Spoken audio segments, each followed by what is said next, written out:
Phú Thọ phải vàng dân mai đã tư đấy. Tôi không ngọt nữa. Chúng mà ghé anh mời thật làm gì đâu.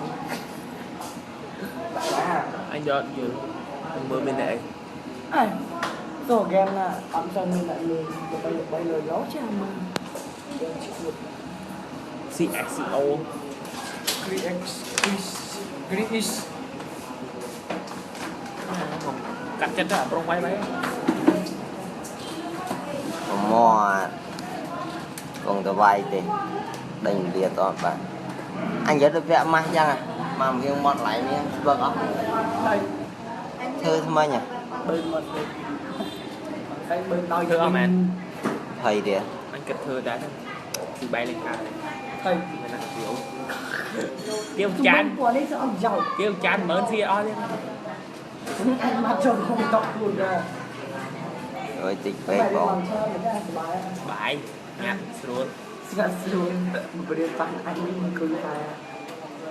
sửa thà là anh sẽ gọi anh cho anh mua cái này rồi chỉ mua tập cứu tôi tam anh đó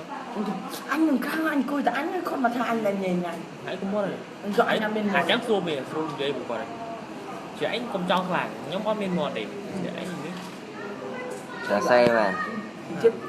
tổ còn bài cáo nó là không gì này chỉ cặp con nó không gì rồi đấy cùng anh đi chắc ngày chung thì đang bên này kia rồi anh thọt ra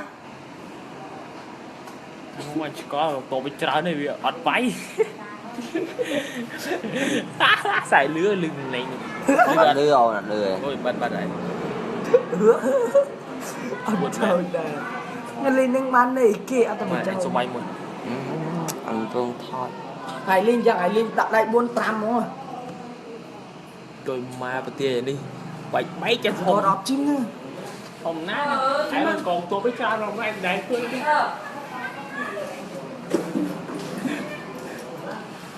nghe đến thời người thì ai em khai chơi không mới bên ba rám này mới lên linh kê của mọi chú sao ngô lên bấy ca gì không bị cả ngô lên là đùm ăn tôi cô đùm ăn đùm ăn đang ngồi rồi cục lông phong luôn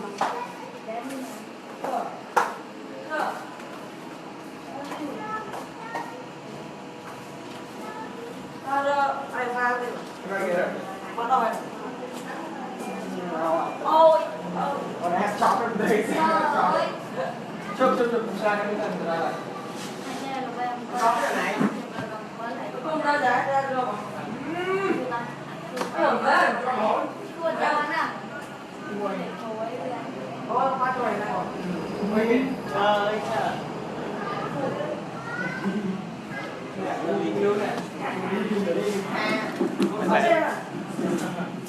bay bay đó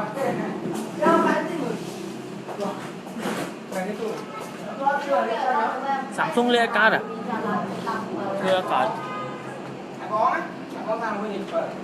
iPhone không ta đã năng trịch lên ra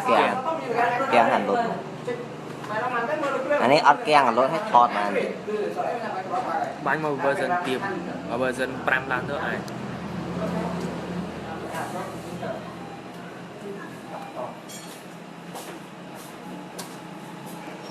Bêu xem máy máy chúng tôi đi design đâu cái này từ design number lên anh phải đâu là bảy cái number quay mặt post đi mà phải chung kết để lên không hạt sản to có sản cái gì mà làm một cái không phải thể cái gì mà nó đắp mùi đi đắp cái đó đấy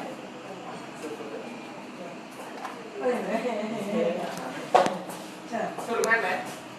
số đi nàyมันปิดตลาดซีแอคไฟbuồn